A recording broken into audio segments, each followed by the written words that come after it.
It's the Seth Williams Show with Mike Kazoka. And here's your host, Seth Williams and Mike Kazoka.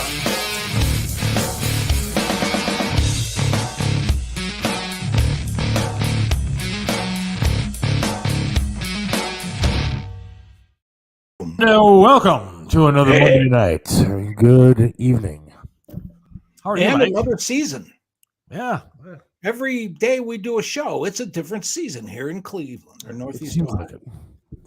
Like yesterday was a gorgeous day. Yeah. Yesterday was fantastic. Today, I don't know. I haven't been outside. And what is it like outside? Is it cold? Tomorrow the highs are in the 30s. It's going to rain. We're going to get snow over the weekend. And then, I don't know, probably a tsunami. All right. I'm excited about tonight's show because you're talking about weather. And tonight is going to be, for the most part, all about weather. It's like the big climate change show. For some reason, I see this show going 2 shows. Tonight we have Jim Scott, first-time caller Jim from the Triv show, going to be joining us, and he's going to debate you, if you will, on the climate. So I'm excited about that. Yeah, I don't know anything about what he's bringing, but I know he's been at this and really prepared, and you did an awful lot of prep for the show to get all that stuff on top. So I'm hoping the combination of all of the work that he's done to get ready for the show and all of the comments our listening audience are going to have, that with this, spirited back and forth exchange, we might have some good show. Yeah, my goal is to not have anybody hate each other by the end of this, and we're not going to, start slinging names and that kind of thing. But you never know. It's happened before. Well, yeah, it's happened before, and a lot of people just, bristled at the fact that I said dude. Yeah, but we're going to have a good time, I think, with this one. I do, too. Jim has prepared quite a bit for this. Okay. He is a good friend of mine, him and his lovely wife, Sandy. I have breakfast with them every Sunday morning at Goldie's in Strongsville. Great place. And this past Sunday, we sat down. And immediately, he handed me a flash drive with 900 photos to go through with you at some point tonight. So that it may take like 2-3 shows to get through all this. But he is well prepared. So I'm excited about that. That is a good thing. He actually showed me. Well, we're not going to get into it now. No, it's all right. It's coming. But yesterday I did something else, which I thought was kind of fun. We got Paul Rattle also going to call in shortly. Paul Rattle's going to call in. He's got a question. So we're going to answer that question, whatever it is. But yesterday I went to East Palestine. Amazing. With your family. Yeah, with my wife and my daughter. I posted pictures. You can see the pictures on my Facebook page and the show Facebook page, my personal page and the show Facebook page. Of the places that we went. Now, it was quite interesting, to be honest with you. Of course, East Palestine, where the train derailment happened. Everybody was very nice. I talked to quite a few people up there, and they were very nice to us. I did ask a couple of people if they'd like to come on the show. They said they were not comfortable with that. I said, that's fine. But I did take a bunch of pictures, and we were actually able to drive up the road that was right near or next to the actual derailment part where all the chemicals and everything were. Wow. I don't know if it was the safest thing or the smartest thing to do, but when we got there were just a couple guys blocking the road. You couldn't go down to where all the heavy equipment was moving, everything. Right. But we could get close to it. And then so we took a right and went up this little hill to like this business parking lot. And I don't know why they didn't have it blocked off, but right there, again, you can see the pictures on my Facebook page. Right there was the EPA truck, and then it had a Command Central truck as well. And then we parked literally right next to an SUV that had government license plates on the back of it. And we were able to get out of the car, walk over, and take pictures, and nobody stopped us from doing anything. We weren't doing anything wrong. This is America. Yeah, but still, I don't know what kind of site that is. If it's a protected site, true. There wasn't anybody like wearing masks or hazmat suits or anything like that, so I felt fairly comfortable. I didn't smell anything weird. I don't know. I thought it was pretty cool of you. And then, like I said today, when you filled me in, yesterday was Sunday. And if you saw trucks and tractors and people working all day yesterday, my comment was good for them because those people down there deserve it. They do deserve it. There was, we did stop by the McDonald's where Trump was at, and he bought everybody food, and that picture's on the site as well. Also, there was a car dealership, I think it was a dealership that had a bunch of water, like pallets of water, and people could just drive up and nobody was handing out. You could just drive up and take a get water if you wanted to. Did you take a look and see if whether or not that water was like expired, like they said it was? It did not look expired to me, and there were people actually coming up and taking it. And they I think old is a hell of a lot better than poisoned. Yeah, I mean, I didn't know water expired, to be honest. Well, actually, it has to do with how long it's in that plastic bottle, but that's a story for Jim. All right, we'll get into that, I'm sure, with the climate change stuff. But yeah, you can leave your comments. We want you to get involved in tonight's show. It was funny that we went to like a Dairy Queen there, right in East Palestine, and I asked the kid behind the counter. I said, "So, how you doing down here?" And the kid looked at me. He's like, "Oh, you're doing fine. Just making some ice cream and stuff. Work has been good." I said, "No. How are things in East Palestine at this point? Yeah. It's great that you're doing great at your job. I'm happy for you. I don't know you, but I'm happy for you. I was just kind of trying to get the feel on what's going on in the city. Now, there are a lot of businesses that were closed the closer you got to the actual site, but it could have been just because it's Sunday. It was. Yeah. I got a question for you. Hey, wait. Did you see the dam they built to contain the chemicals collapse over the weekend? The chemicals are now once again leaking into the water table. I did not see anything. You couldn't get that close to all that kind of stuff. I didn't smell anything. And all the water that we were around, we kind of drove over. Like they have little bridges down there that's kind of far up. But it was, I didn't see a whole lot of people on the streets, but there was people out and about. Well, and not only that, but what are the odds that there would be a second train derailment in Ohio? Yeah, the second one was on the western part of the state, right? Same road. Well, there's only a handful. Sherrod Brown is sitting there complaining about all these train derailments. Yet that guy wasn't at one of the sites. He was in Hollywood, California, enjoying whatever he does out there. But you're gonna complain about it. At least come up and be part of it, Mr. Sherrod Brown. Yep. You can leave your comments once again, please. And Paul Rad will be calling in just a couple minutes. Looking forward to talking to him again. I don't know what he wants to call about. Yeah, I have no clue, neither do you. So we'll all be surprised. And it was funny. I was talking to somebody yesterday that in the news business, and I said that I was at East Palestine talking to people, and he said, "Well, you probably ran into a bunch of liberals." I said, "You're kidding, right?" What? Like every other sign in that town was "We need Trump," or it was a Trump sign or Trump 2024. There was a Republican headquarters right downtown. So I don't know what that guy was talking about, but there was a lot of Republican support, if you will. But it's actually a very nice little town, nice little downtown. Didn't see, I didn't go the entire area, but it seemed like some nice little homes, and but you could tell there were a lot of people that were not there anymore. There are still big chunks around the actual site where those people aren't even allowed back in their homes yet. There are some homes you could tell there was no action going on. We drove by them. There's been, I think, 4 in Ohio the last 5 months, not to mention other states. Yeah. And then the statistic they gave out was that there's like 1,000 a year. James is listening. Nice to meet you the other night, James. Got to meet James at your at the local in Strongsville. That was fun. Where you were performing. Yep. How'd that go? Go well? Good? Yeah, the great crowd. It sold out. I introduced myself to James. Part of the reason that he was there is he saw your post and he was looking for an opportunity to talk with you and meet you, and he got to do both. So that was cool. Set was really good. I've got a show Friday at I'll think of it before the end of the.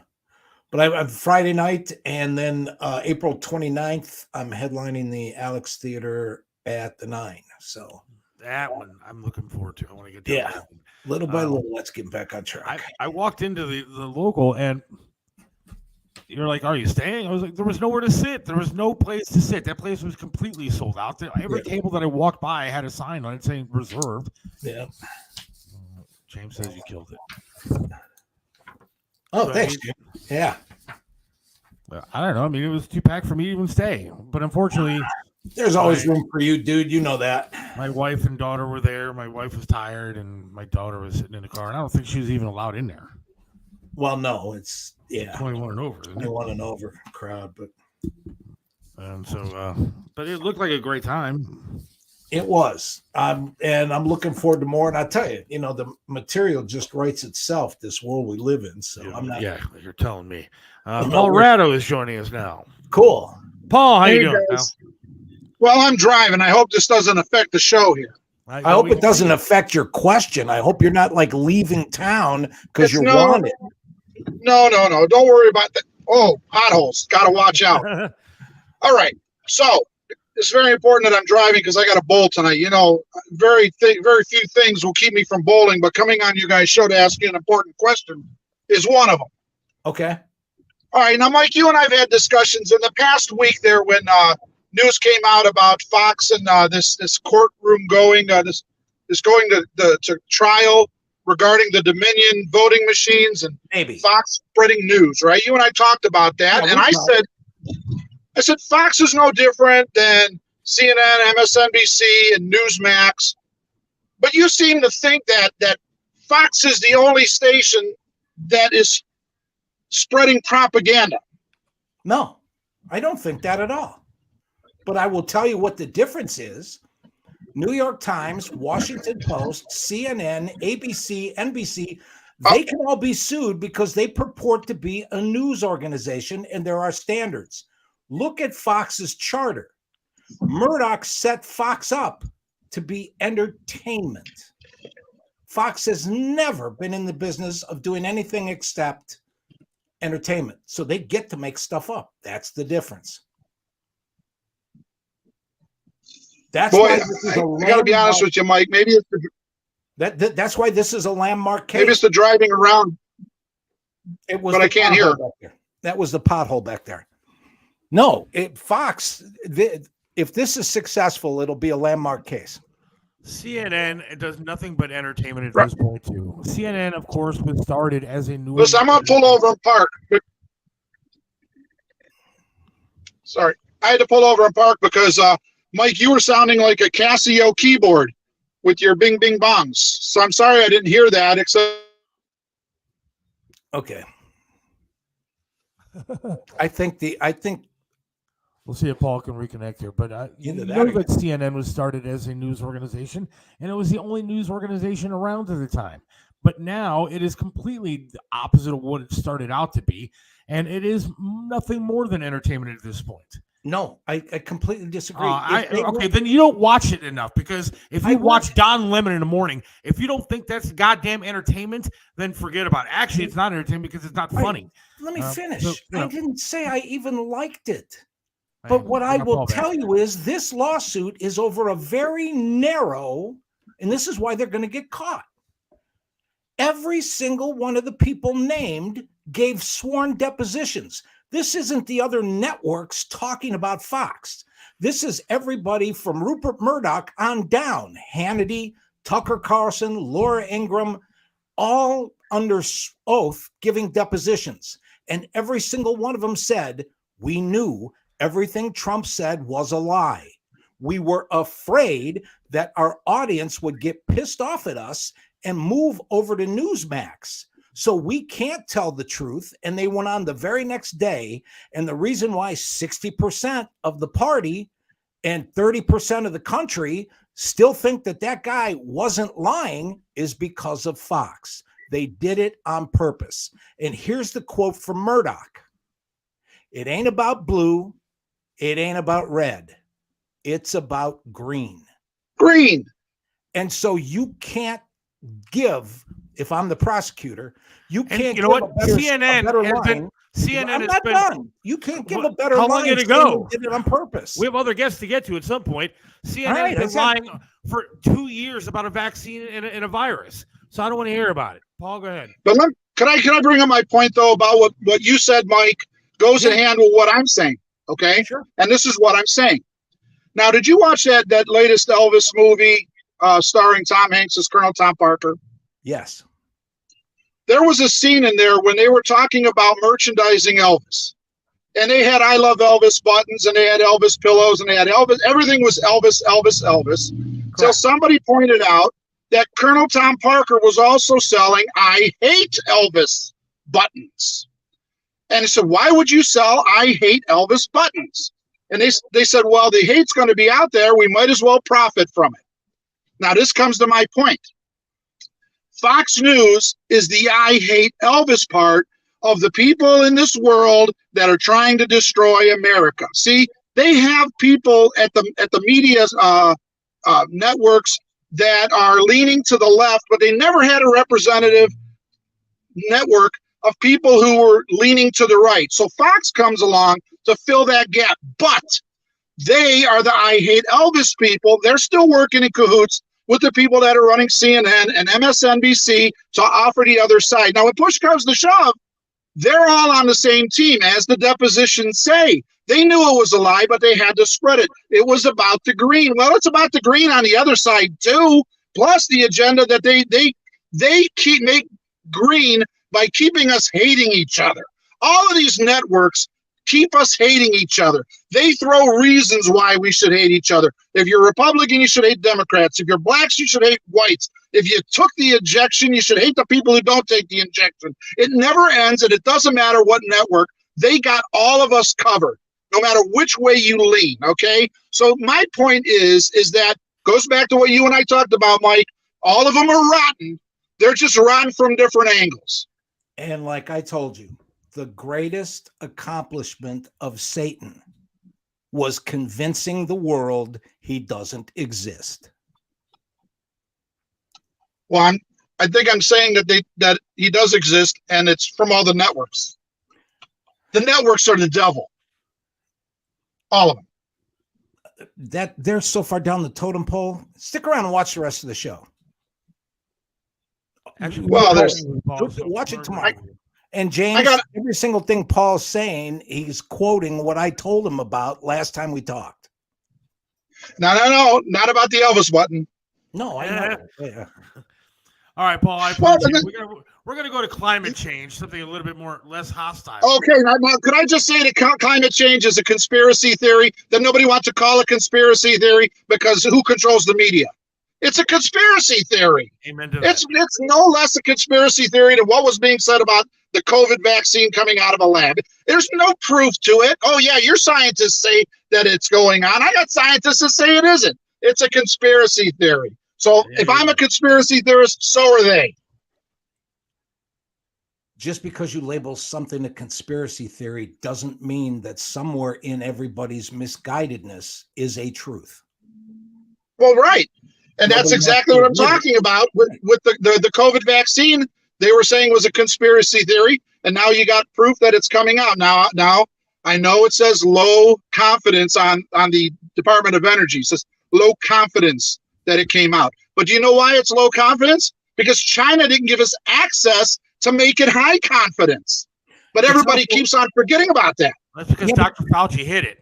You can find a conspiracy theory as to why McDonald's only puts on a half a piece of cheese. I can work on that, somewhere. So if everybody's going to throw up their hands and say, "Oh, it's a conspiracy theory," it's a conspiracy theory, then guess what? They won. But it's a conspiracy theory until the consensus is. Find the truth. Well, but everything's a conspiracy theory until the consensus is there. No, because a consensus can be dead wrong. Well, there was a time when everybody in the village threw virgins into a volcano because everybody thought it would make it rain. Just because there was a consensus doesn't mean it was right. You remember that there, Chisalka. All right, I'll let you go to the other guy. But it was great talking to you, and I'll keep in touch with you. All right, Paul. Talk please soon. do. Bowl of 300. All right.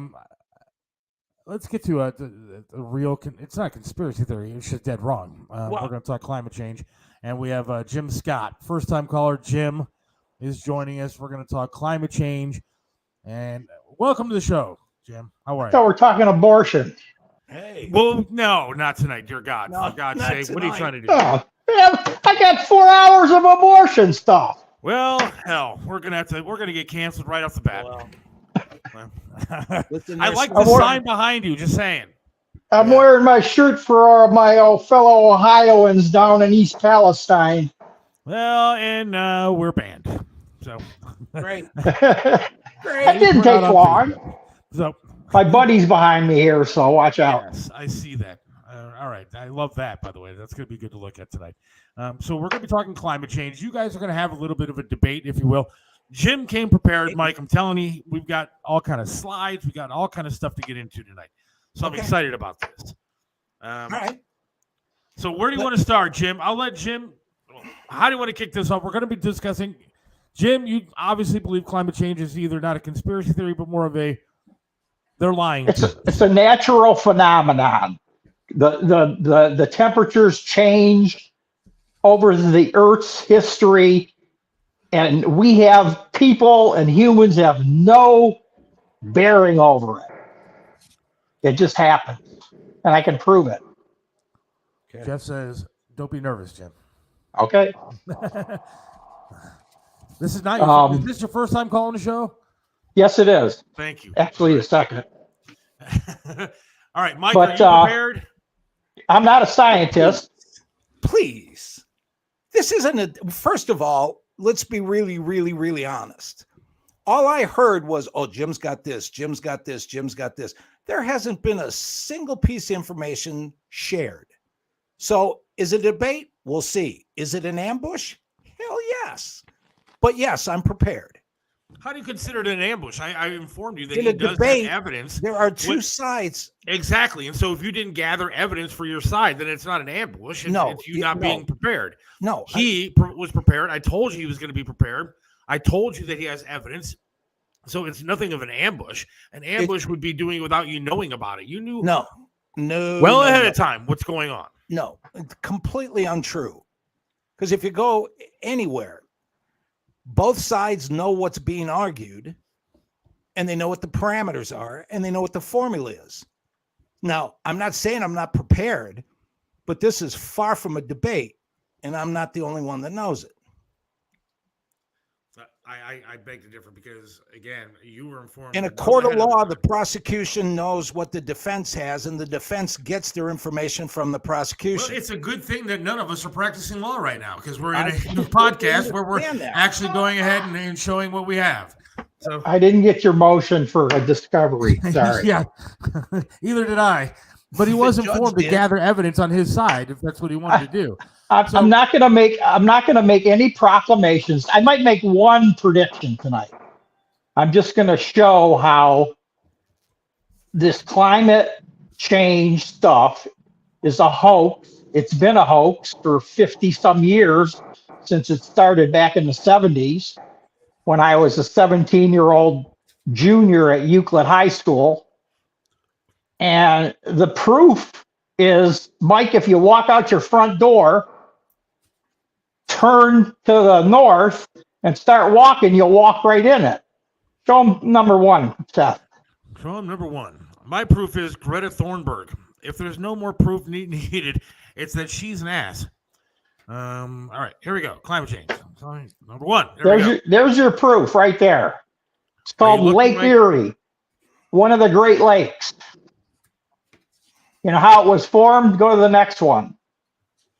And I love this. You Google it. How was the Great Lakes formed? Oh, about 20,000 years ago, the climate warmed. Imagine that. All of a sudden, the glaciers melted, and over 15,000 years, it formed the Great Lakes. Go to the next one. That's proof enough for me. It warmed 20,000 years ago. You know, it kind of happens. And there's how it progressed. Go to the next one. Is Mike actually looking at the slides, or are you just thumbing through papers? I'm looking through the slides. Okay, so the temperatures warmed 20,000 years ago. So what was around? Were there any cars? Was there any industry? Was there any coal-fired electrical plants? Hell, there wasn't even any people, I don't think, walking around the planet 20,000 years ago. So how did the temperature change enough that it melted glaciers miles thick to form the Great Lakes? You're going to respond, or you're just going to? No, I'm not going to respond to every single sentence. Make your point, and I'll rebut it. Okay, that was my point. He just did make a point. I don't disagree with that. That's exactly how the Great Lakes formed, but it has nothing to do with climate change. Keep going. But it does have something to do with climate change for God's sake, 20,000 years ago and created the lakes. It says right there the climate warmed. Oh, how did it warm? Before this warming thing you're on, was the Ice Age. That's what formed the glaciers that melted. Okay. All we're saying is in the last 50 years, the amount of CO2 in the atmosphere is 478% higher since the Industrial Revolution. And it has nothing. And that affects nothing in as far as climate change. You don't think so? No, there is an not at ocean of I don't. All right, I should know better than to ask that question, or you wouldn't be on this. There is an ocean of plastic in the. There's an island of plastic in the ocean, twice the size of Texas. As a matter of fact, there are 5 of them that size. And how did it get there? I'm not done. They're plastic. And what they do is they prevent the ocean, because of the CO2 breaking them down, into absorbing the heat and diffusing it in the ocean, which is the way things on this earth balance themselves out for all of those years. What's happening now is we're raising the acid levels in the ocean, and we are going to ruin all of the animals that live in there and the coral reefs and the ability of the ocean to absorb the excess heat so that it doesn't get warmer and warmer and warmer and warmer. And that's a direct result of what we've done for the last 150 years. There isn't anything about cars or industry or oil or smog or any of that stuff that we've discovered since the 70s, and actually it was the 50s. But you chart the amount of plastic that was produced in 1950. And here's the other part of the conspiracy that you're talking about, but you're misguided on. The conspiracy is between people like Bill Gates, the World Bank, and the petroleum industry, because they knew that the change away from carbon emitting vehicles and industry was coming. They are going to make their money by moving over to plastics, because one of the other fallacies of the climate change, and it's more of climate affecting, not changing, but it's actually change if you use the word the right way, is, China and India, they're not going to stop using coal and natural gas. Well, guess what? They're making our plastics, because in order to move those numbers off of our ledger, we moved our industries that produce plastic to India and China.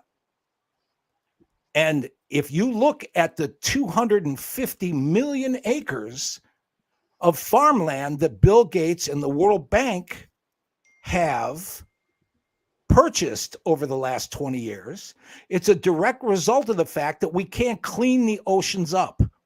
We're going to produce 1 billion tons of new plastic a year by 2050. And it's too expensive. Nobody will take credit for it. Nobody will stop it. We're never going to get rid of plastics. And so this is what's coming. And this is why I get a little agitated when everybody says, it's you liberals and you Democrats. No, I am a liberal. I'm a Democrat, but I'm just as wrong as you are. That's why I can throw stones, because while we debate this stuff, They're getting away with reorganizing the entire world government. How you eat, where you can go, how much you can travel, what you can drive, what you can read. Believe me, there's more going on to affect the children in Florida, in China, and at the World Bank, and in Bill Gates's office, and in a list of things that I'll find and read off, because there isn't anything I've said so far that you can't research with credible evidence. And what does that have to do with climate change? I'm still trying to figure Because that part out too. the CO2 that we've released in the last 50 years are accelerating what's going on in the ocean. That's a lie. That's a lie. According to NOAA, the temperature of the ocean, the highest temperature of the ocean, averages between 86 and 88 degrees. Okay. I mean, It used to. Accurate. And they literally just put out a story like 2 weeks ago saying that the ozone that was supposedly being deteriorated because of hairspray has rebuilt itself. no, who's they? Who produced that story? I'm sorry, you're scientists. NASA, NASA and NOAA, as a matter of fact, that's who produced those studies. Because if you bring up NASA's webpage right now, take a look at the chart that's on the front page that shows that the amount of CO2 emission in the last 150 years is 400% greater than it ever was in the history of the Earth. That's from year zero. It's higher, that much higher than the millennia, which is all of the ups and downs and ebbs and flows of what was a living, healthy, breathing planet, until we started doing things like filling it with plastic and dumping it with way too much CO2. I'm ready for the slides when you need them, Jim. Quit throwing the plastic in the ocean then. And that's the big secret that even the oil companies don't want to tell you. They have been moving towards producing all the plastic because they knew they were going to stop selling oil for cars. They knew that. It's no secret that every single automobile maker has an electric car at exactly the same time. Okay, what I'm going to ask you for that's because they got big money from the government to go towards electric cars. No, they didn't get that. Yes, they did. No, they didn't. It's in the little transfer. It's in the $6 trillion that Biden just signed over to everybody. Okay, well, that's why you're wrong, Jim. Biden didn't sign anything except within the last 2 years. Do you know how long the electric Mustang and the electric F-150 and the electric cars and the electric Ram truck, do you know how long those have been on Big Auto's drawing board? 10 years? The same 15 or 20 going back to when you and I were kids. And how many are they selling of them? It doesn't make any difference. It's what they're going to do. I'm not. They're not producing them like they're going to jam them down our. You're talking like they're going to jam them down our throats. I think we're kind of losing sight of the topic at hand here. No, you're going political. I'm asking you how the goddamn cars we were driving are ruining the environment and destroying our climate. I watched a news report a couple weeks ago where they said, yeah, we broke a record today with how cold it was. It hasn't been this cold since 1957. Well, okay, we didn't break a record then because you know what? It was just as cold in 1957. Okay, so, global warming has nothing to do. We're talking about global warming. We're talking about climate change, and you're going to give me a political thing about electric cars. No, I'm not. I'm asking you to give some proof as to how everything is changing, the climate, and how it's changed over the past how many years. He just showed you that over the past 20,000 years, the climate changed and got warmer, and the glaciers melted and formed the lakes. The plastic pollution crisis that overwhelms our ocean is also a significant and growing threat to the Earth's climate. At current levels, greenhouse gas emissions from the plastic lifestyle threaten the ability of the global community to keep global temperature rise below 150 degrees centigrade. With the petrochemical and plastic industries planning a massive expansion in production, the problem is on track to get much worse. If plastic production and use grows as currently planned by 2030, the emission could reach 1.34 gigatons. I'm going to skip because you want to hear the whole stuff. And who's this from? Greenpeace? Oh, Jesus. Yeah, I mean, what's your source? The same NASA that quoted the temperatures that Jim was referring to. Those are I'll make a list of the companies that are telling the truth, and the other said. And here's the other thing. This is why you got to set parameters. Global warming has nothing to do with how hot it was yesterday. Global warming is talking about the ability of the planet to keep the ice caps solid. That's a line of crap too, about the ice caps are melting. The ice caps may not, but the amount of glacier stuff that we've lost. That's a line of crap too. You haven't seen the pictures, Jim? You haven't seen the pictures of Okay, hold on. Let's go through here. Bring up a picture of Greenland. Bring up a picture of Greenland in the last 20 years.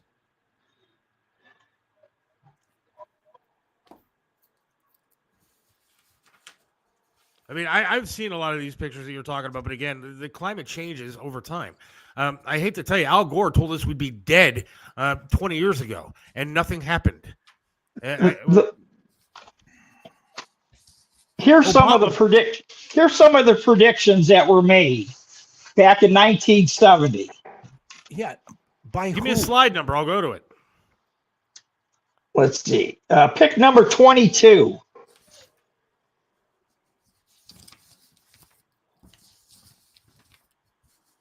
There you go. Okay, here, we only got 12 years left. Actually, we only got 4 because this was in 2019. Go to the next one. Okay, that's very scientific. You're right. Go to the next one. So's that. Okay, here, a Harvard biologist predicted in 1970, civilization's going to end within 15 to 30 years unless we do something. He's a biologist. Here it is 52 years later, and I think I'm still alive. He's a biologist. The scientists have been recruited in some cases by conservative think tanks to put out statements that they get paid for to confuse people. Was Al Gore? Oh, okay. Go to the next one. Well, here, in 1970, 100 to 200 million people are going to starve to death in the next 10 years. So Did we hear about that? And that's from Mademoiselle magazine? I don't know. It says on your sheet, you're quoting Mademoiselle magazine. This is quotes from the people that made these quotes back in the first Earth Day. In Mademoiselle magazine. I guess they did. Holy cow. I'm using Google, the nice liberal as a man, think you're tank. Not even allowed to read that magazine in Florida. Good. Go to the next one. By 1975, the world's going to be, there's going to be no food left anywhere. Another wrong statement. Go to the next one. Okay. Between 1980 and 1989, 4 billion people are going to die. Now, at the time, in 1989, there was only, I think, 5.2 billion people on the planet. So you're talking 80% of the people are going to die on the planet, and 65 million out of the people in the United States, which was 25% of their population. They're all going to die off. Who's Ehrlich? Jim, there's no science to any of this. These were the speakers of the first Earth Day. These were the predictions they were making. This is what we're getting from Al Gore and from John Kerry today. Yes. What, Jim, this is what happened. When we first started noticing that the emissions were affecting, not causing, but having an impact, all kinds of people went nuts and said all kinds of stuff that wasn't true. But none of it had even been studied by then. What I'm telling you is they know, and the information is out there, and I'm not talking stuff that did. Yeah, okay. cows. Actually, there's more methane trapped underneath ice already around the planet, but doesn't discount the fact that methane has an effect in the atmosphere. We are, well, here's the thing. We are not even living like we care, because the prevailing attitude is we got to make money anyway, anyhow, at all costs. And whatever happens, the earth will just get over it and get used to it. The earth will be here long before we're dead. And George Carlin said it even better than I can. Hit it right on the head. Said, the earth doesn't care. Even if we all die, the earth. He didn't say that. He didn't say the earth doesn't care. He said the earth will be here long after we're gone. Yeah, and he also said it won't care, because when we're gone, it'll probably issue a big sigh of relief and say, "Thank God those losers are gone." No, what he said was, you think plastic bags are the cause of this problem? No, it's not. Man didn't do this. That's what George Carlin was saying. I only played the clip 9,000 times. So have I. I mean, we've talked with him. The thing about what was there early, but here, well, it still does. That part he was right on. But the thing about it is, the worst possible thing we can do is not be part of the discussion as to what kind of Skinner box we're all going to get shoved into. Because here's the stuff about, this is where I thought there'd be a big bridge and an olive branch, and we'd finally open up and see what I'm talking about, because you're not the enemy and I'm not yours. The thing about it is, here's the enemy. What? No, right it's there. bigger than that. It is so much bigger than that. When we are told what to eat, how to eat, and here's the other thing. It's not even like we're not talking World Forum. That's another show. Please. That's, you can't talk about the economic, the gates controlling the world and making us eat bugs, and that's a total different story. No. I'm not talking about that at all. But this is a lot more realistic. When there's no more plankton and the stuff that eats the plankton isn't around for the big fish to eat. Yeah, but see, it collapses. Mike, they've been predicting that since the 70s. Here, there's going to be no sunlight. The pollution is going to be so bad. The rivers are going to die. There's going to be no fish in them. Let's see. In 1973, there's supposed to be such a smog epidemic, 200,000 people are going to die in each city. Go to the next one. Go to the next one. Here, world starvation by 1990, the whole world's going to be starving except for Europe, North America, and Australia, and us. Everybody else is going to be all dead. Not dead, but they're an awful lot of starving. Is that happening? This was predicted back in 1970, Mike. In the last 52 years, did you hear of any of this? It's going any of it. Not even your buddy Sam Kinison, his little bit about the starving people, about moving them to where the food is. It didn't happen. But go to the next one. Predicted the same thing with the grain crisis coming out of the Ukraine. Africa. Here, by 1985, air pollution will have reduced the amount of sunlight reaching Earth by 1/2. Okay. Is that happening? You can't put up number 9 without where this quote is from. Because if this quote was put out by the Cato Institute, or if this quote was said on Rush Limbaugh's show, it's all part of the machine to lie to people. But if it was put out by your people, then it's the people that tell the truth. Is that what you're saying? No, it has nothing to. You don't know until you find out who said this. It's Life Magazine. Science. It says Life Magazine. Life Magazine. Oh my God. Man, I'm going to kick you off the show. It was a report in Life Magazine. They're taking a quote from it. Okay. Go to the next one. You call Rush Limbaugh a liar one more time, I'm going to kick you off the show. All right, go ahead. At the present rate of nitrogen buildup, it's going to be a matter of time. The light's filtered out, and none of our land is going to be usable to grow anything. Has that happened? Are we even close? If this is 200 of the 400 slides, I'll concede every single one of these, because every single one of these is worthless. Well, we're not so are talking you. Science here. Mademoiselle, Time, Life, and Newsweek is not a scientific journal or discussion. Would he quit? Did he hang up? I guess so. Oh my God. And that's my fault? Well, you do have a way of talking down to people. I mean, he's giving you stuff that is by quotes by scientists. I mean, I don't know what the hell you want from a guy that's actually giving you quotes from a scientist. What the fuck do you want? You want to look up your scientist? Is that what you want? You want everything handled by your people, whether it's CNN, MSNBC, whatever it is. If it comes from somebody that he looks up to as a scientist, then you want to say, screw it, it's not worth it.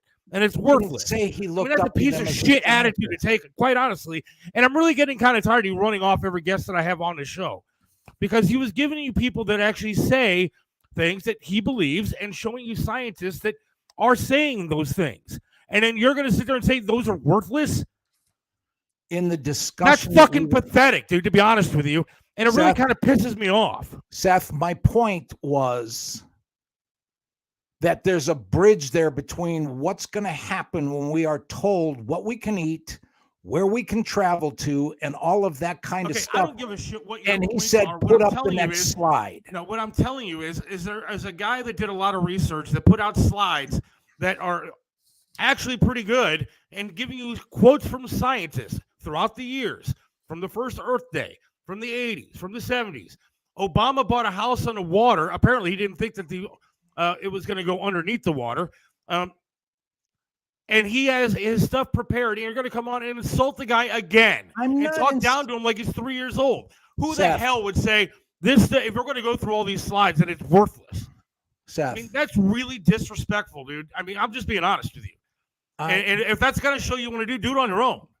No. Or find somebody else to do it with. Because it ain't going to be me. I'm not going to have you disrespect my guests like that. Not only my guest, my friend. He literally had stuff from scientists, quotes from scientists. What? So you don't believe his scientists, but we're supposed to believe yours? No. It was supposed to be a discussion. You want to call his proof, what he did, his work that he did, the research that he did, worthless? That's crap. And I don't like that kind of attitude. I don't like that kind of attitude toward my guest and my friend. Our guests. No. I hate to tell you. Because if I don't care, because you know what? If that was our guest, I wouldn't treat them like that. If it was somebody that you had on the show, I wouldn't treat them like that. All right, that's who I am. I didn't treat him. You did. Away. When you say his stuff is worthless, that's crap. Okay, all right, okay. Nice diatribe, but here's my question to you. You want to go fuck yourself? I'll take you off the show. No, I don't want to go fuck myself, but I will ask you this question. What in God's name does a disagreement or an argument over the facts and opinions have to do with anybody else's personality? Because what I'm telling you is that you can disagree with facts or opinions, but when you start calling the guy's evidence, what he has, the scientists that he gives you, and the stuff that he put a lot of work into worthless, that's crap. It really is. No. Because a scientist writing in a peer-reviewed journal or in a significant scientific publication and not being quoted in the media that everybody says it has an agenda isn't argumentation, it isn't debate, it isn't facts, it isn't even opinion. So what's facts to you? Because what you looked up is fact. Is that what you consider facts? I mean, research. It was supposed to be a discussion on what research you guys think about things. It was supposed to be a discussion of what he thinks and then a discussion of what you think. All right, then let's do a couple commercials and call him back. All right, because you should call him back. You want me to call him back? You should call him back. You should call him back. You should call the Flat Earth guy back, and you should apologize to the way you treat people. No, I mean, you talk down to people, and it's quite frankly annoying. I mean, it really is. I mean, the guy had evidence that he wanted to produce to you, and he had stuff that he wanted to show you. And instead of arguing the facts or whatever you consider facts, you wanted to call what he did worthless. And I don't like that. Yeah, okay. I think that's what I don't disrespectful. Like. Here's what I don't completely disrespectful. I made the whole point about plastics and the ocean and all of that stuff. And he said, put up the next slide. And it was a quote from Mademoiselle. That's disrespectful. No, okay, because it's an article in a magazine that you don't like? No, because yes, it is. No, it wasn't disrespectful to give you stuff that he put his effort into and work into. What was disrespectful is you sitting there saying what he did was worthless.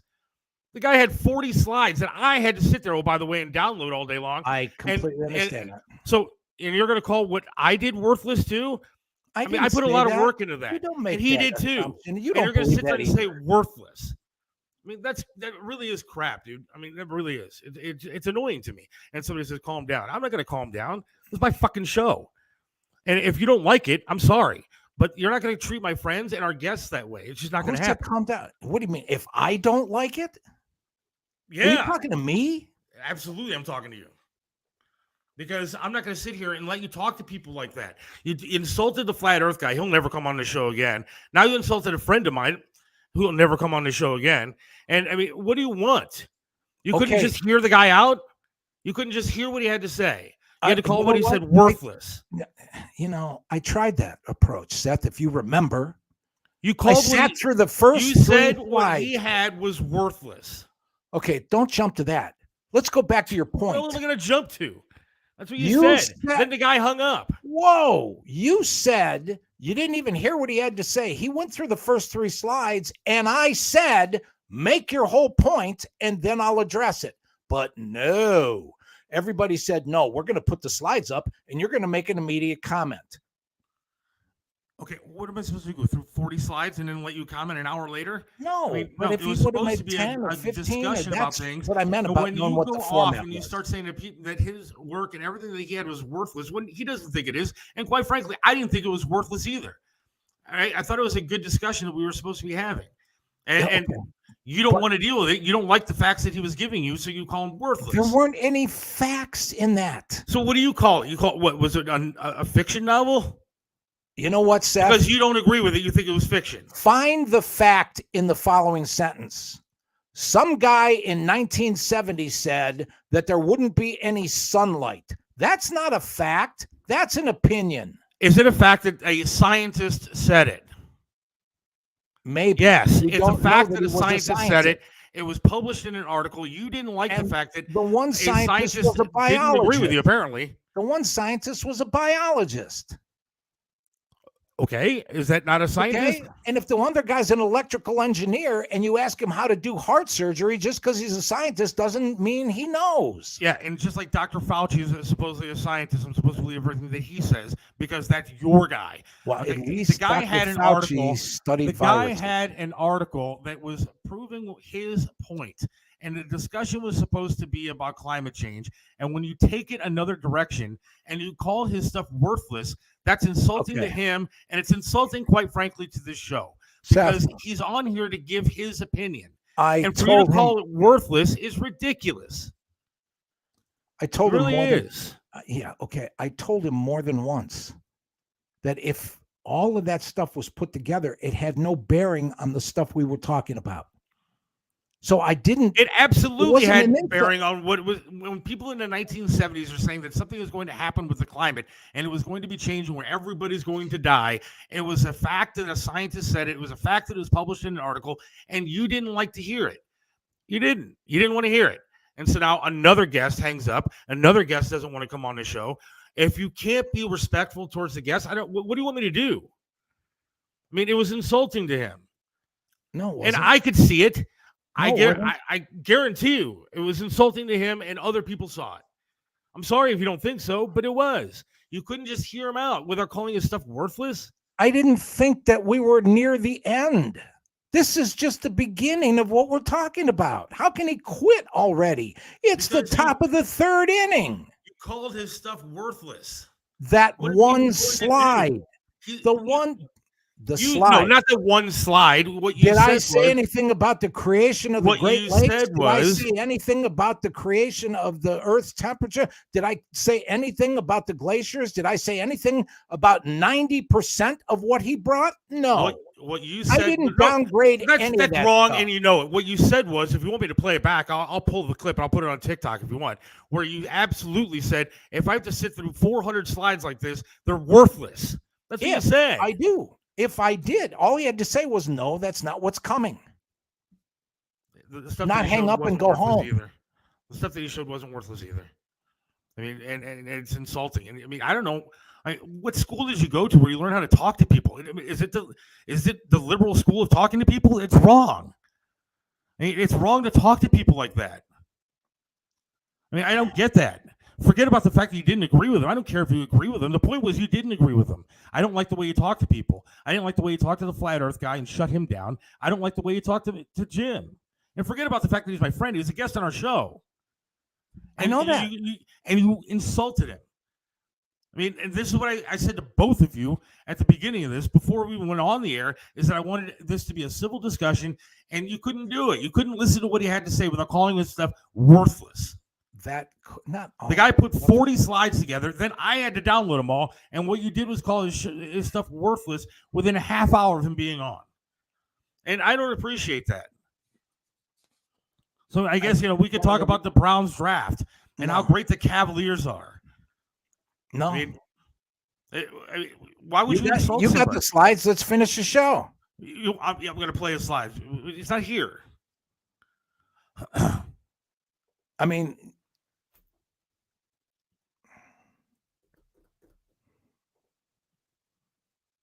thank you.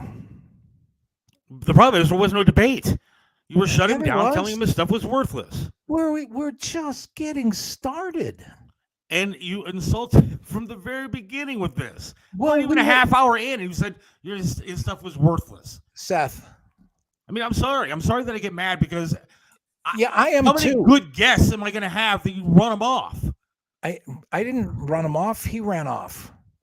I didn't chase him away. This isn't the first time. I mean, Okay, how many guests are we going to have on that you insult them? How two about pe- anybody Two want to people call that in chose somebody that and insult doesn't you? make a majority. Well, Okay? It's that simple. We were talking about real stuff, and then as a way out of the bag, it was like, well, look, there's these 5 guys that said things in 1970 that didn't come true. Therefore, there's no such thing as climate change. And I'm supposed to sit there and go, oh, that's a valid point.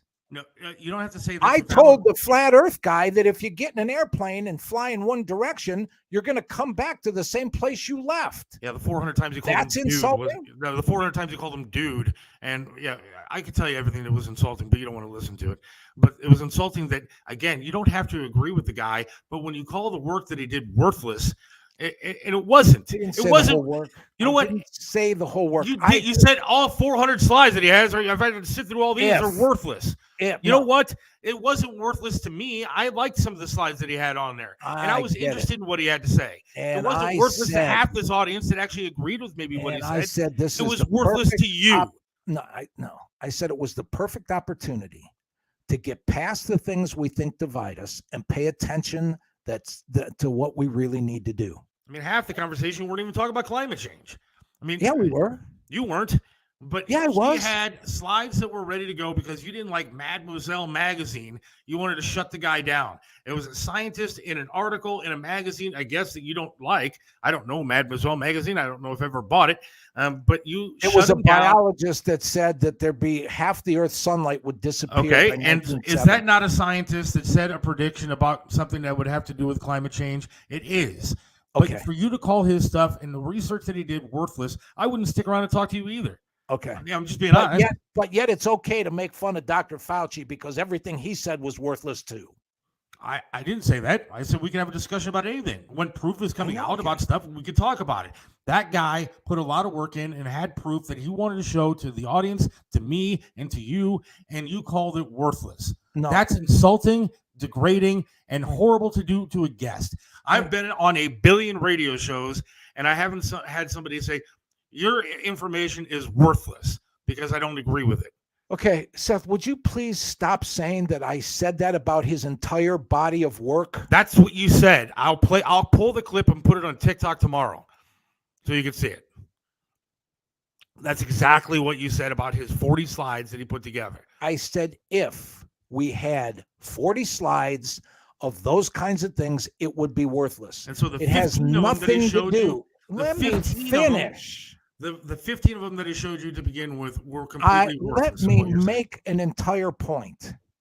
I'm the one that said that is a way to get back on track to the stuff that we were discussing that actually had some valid merit. Yes, and the stuff that he had was valid to the argument. That way. The stuff that he had was valid to the argument. They were scientists that made predictions years ago about the climate, about climate change, and so therefore, man has nothing to do with climate change.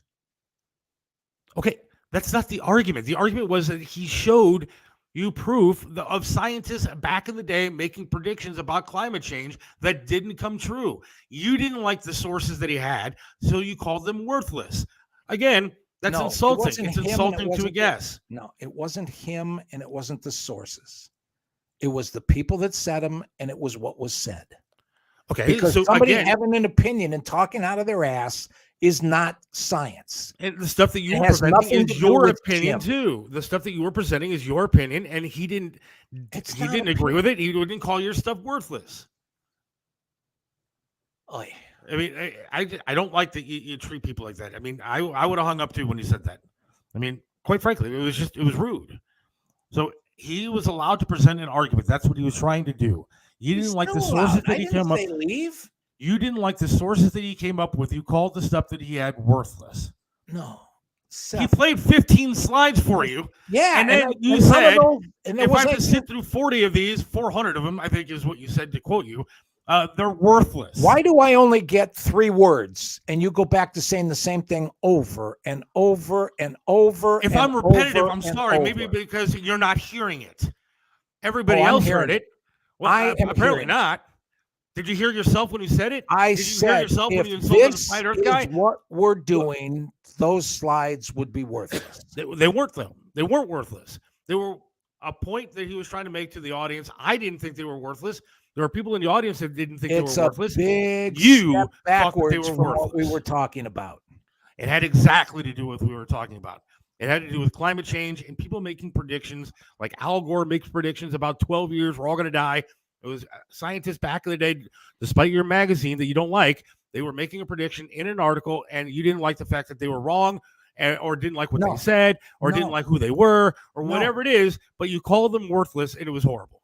I hate to say this again, but in a discussion about what's going on this planet and how and why and by whom, and whether it's CO2 emissions, whether it's fossil fuels, whether it's nuclear energy, whether it's plastics, whether it's chemicals to grow our food, in a discussion about those types of things, opinions of people that we don't even know in sources that are less than credible as a contribution to a major discussion about that topic, those pieces of information are worthless. I don't think that they were worthless at all. They were scientists, they were biologists, they were whatever you want to call them, but they had a reputation. Okay. What was their worth? What do you mean what's their worth? What worth is yours? You're telling me about Bill Gates and what he does in his office when you have no idea what Bill Gates does in his office. What is your opinion worth more than his? Why is your opinion worth more than his? It wasn't my opinion. I talked about how much farmland he's bought in the last 20 years. That's not an opinion. It is an opinion. It's not. It's a fact. He didn't give your sources. I mean, he gave you sources. You didn't like it. This guy had slides of scientists that were giving the information. They were scientists, not Google. Thank you, Natalie. Karen, take a commercial break. I'll take a commercial break whenever I want to, Karen. I don't know who you are, but I don't know what your problem is. I mean, I could take a commercial break whenever. I'll take a commercial break. I don't even know if I'm going to come back. What separates Triv's restaurant in Strongsville from everybody else? Some restaurants you go to eat the same thing over and over and over. But then there are restaurants like Triv's where you want to go there every single time and eat something different until you have eaten every single item on the menu. Why? Because the food's delicious, and it has been for almost a quarter of a century. Triv's has amazing food, outstanding service, and an opportunity for you to have private dining, special events, and intimate occasions. You can enjoy a memorable fine dining experience in your own dedicated, intimate space. Visit Triv's in the heart of Strongsville. Call now for reservations, 440-238-8830. Triv's in Strongsville. Joe Burdick custom flags are amazing.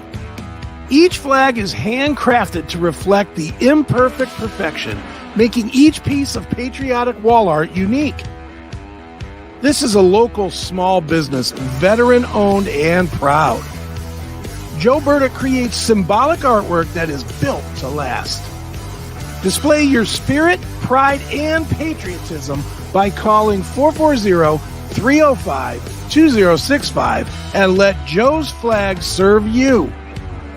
440-305-2065. Joe Burdick Flags. Let me introduce you to Charlie's Auto Repair. Any car, any truck, any problem, Charlie's does it right. You know how it is. The check your engine light comes on, you put air in the tires, and the light is still on. 216-470-0170. That's Charlie's Auto Repair, 13728 Madison in Lakewood. Charlie can do it all, from small engine repair to fleet maintenance and system diagnostics. Winter is here, so call Charlie's Auto Repair for snow plowing needs. 216-470-0170. Charlie's Auto Repair. Let Charlie make your car great once again. Right back on the Seth Williams Show with Mike Kasaka. Coming up on Wednesday, we're going to have Tony Masaccio on, where Mike will tell him that the food sucks, and comedian Dave Landau. He is a national comedian that Mike will tell him that he's not funny. So we're looking forward to that. I cannot wait for the more insults that come out on Wednesday's show. Looking forward to it. Watch the show later, Mike. You insulted him, belittled him and his research. You did no homework and attacked him. That is not the way to have a debate. Good question, Mark. There's Peter Nab. Not sure we'll hear this today.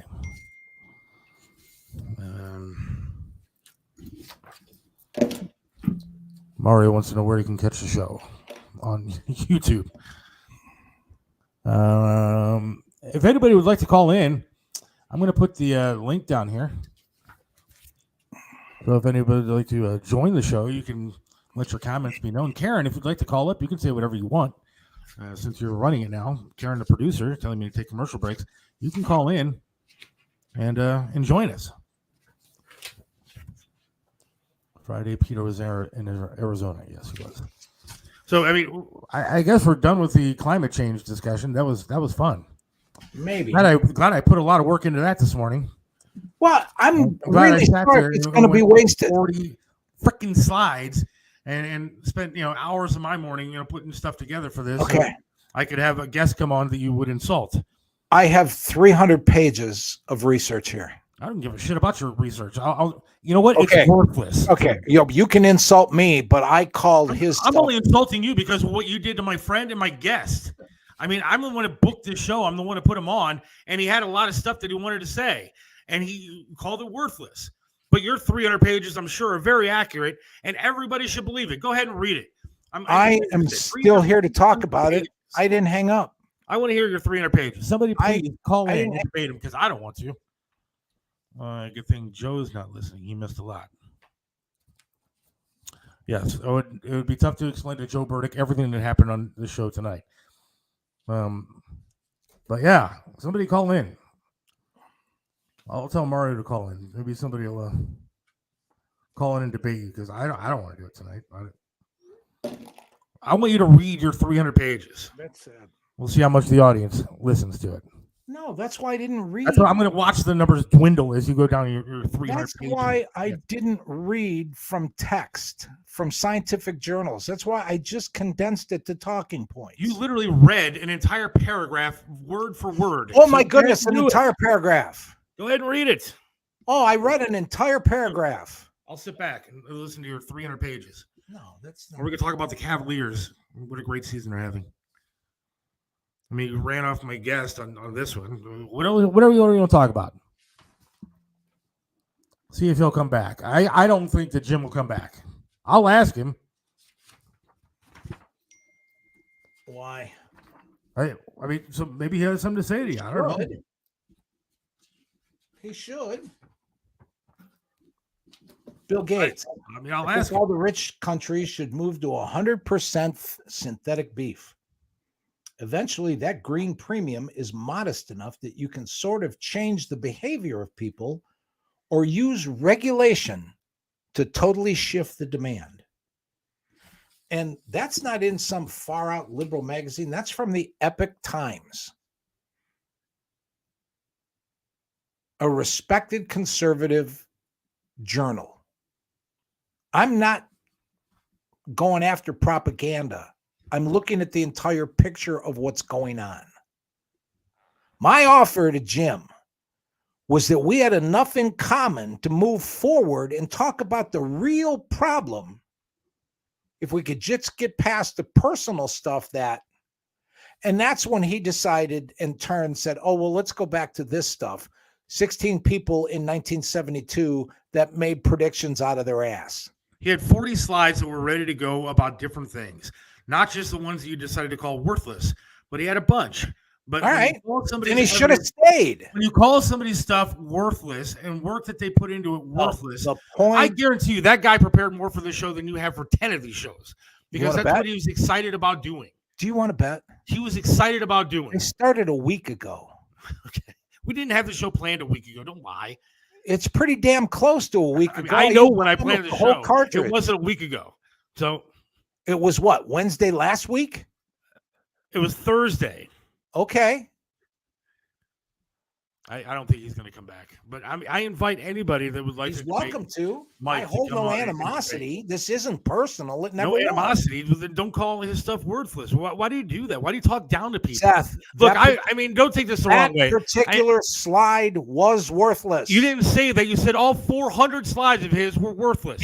So let me go ahead and say this, and please don't take offense, because I don't like to be. There was no if. I don't like to be like you and talk down to people, but I'm going to do it this time. I have met so many liberals that like to just talk down to people and make you feel worthless because you don't agree with their opinion.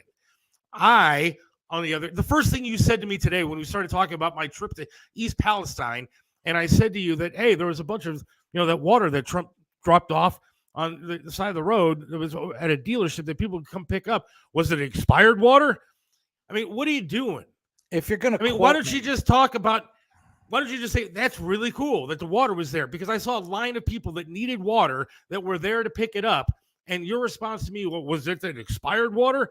I mean, what do? You talk down to people, and it's not fair. It's not right to do. You can talk to people like a normal person. That's really sad, Seth. It may work in comedy. It doesn't work here. That's really sad. What? Because we talked about what you did for 5 minutes. And after appreciating everything that you did and saying what I said, I'm not done. Dude, it's my turn to go on a You'll rant. be done in a second. I'll tell you that. If you're going to quote me, say it the way I said it. I didn't make a joke and I didn't make light. I asked you if you happened to look, because if you had disproved or said, or we had evidence that that was a lie, we'd have gone with that as the story. I didn't say it with that tone of voice. There was no story about that at all. There wasn't anything about it other than I was telling you that there was water to pick up. No, I'm talking about for the show. Again, I would have blasted everybody that lied about the water on everything. You were disrespectful to our guests, and I don't like that. I don't like it. Okay. I just don't. I mean, so that's not why I did that. I didn't talk down to you, and I didn't talk down to anybody else. You talked down to Jim. That's for damn sure. Because if you had proof that that story going around on the internet was a lie, we could have led with that. I didn't bring it up to make fun. Paul is connected somehow, but he's not showing his camera or anything. Paul, if you're trying to call in, go ahead. But I can't get you because it says you're not connected properly. Huh? He probably missed the spare, so now he wants to talk to us. There he is. Hey, Paul. Okay. Listen, I heard everything that went on. Could I just say, that all it did was prove my point. That the media is out to make everybody hate everybody. Even you two guys are yelling at each other, dropping F-bomb. Well, Seth was dropping the F-bomb, not you. But anyways, it's my point is that what Jim was saying and what you were saying, Mike, we're being fed. Yeah, you had your credible sources. Jim gave sources that he thought was credible. I thought Time Magazine was a credible source. But what I'm saying is that these sources go out, and because their opinions, their journalistic integrity has been destroyed by their political propaganda side choosing, is that you and Jim can't make an opinion, a discussion without hating each other because you're quoting what you think is credible sources, when the fact of the matter is they're not, because the media has pitted us against each other. I mean, I don't disagree with you. Look, Paul, and I totally agree with what you're saying. Can you hear me all right? Yeah, I got you. But my point is that you are allowed to pull your sources from wherever you want to pull them. I don't care where Mike gets his sources from. I don't care what he reads. But the point is to be respectful in every way that you do it. Jim had his sources. Mike had his sources. You can go whatever direction you want to go in an argument. That's fine with me. When it becomes insulting to people that we have on a show as a guest, that's when I have a problem. I apologize for getting upset, but I don't like that. It's the second time it's happened. But he wasn't respecting the fact that Jim had his own sources. Mike has his own sources. That's the way an argument works. You can look on Google and find whatever you want to agree with your opinion. No matter which side it's on, you can find your side on Google wherever you want to find it. But you're right. The media does have you by the balls. The media has us by the balls, and they are festering hate on every level. And like I said, I mean, you guys, I've known you guys. Oh my God, how long have I known you guys? All right, a lot of years, yes. And I didn't recognize you too. I didn't recognize you now. You know, granted, the great Mike Trevisano has gotten into his arguments too, but Mike had always did it for. I mean, he dug in. He never created an argument he didn't believe in. Sometimes he would embellish how much he cares about a subject when he yells at somebody. But generally, when he's yelling at somebody and calling him an imbecile, nobody used that word more than him. It was for like entertainment purposes. And the only time I really heard him with the vitriol that I sensed from you guys was when Carl Monday tried to shut down Coats for Kids. Yes.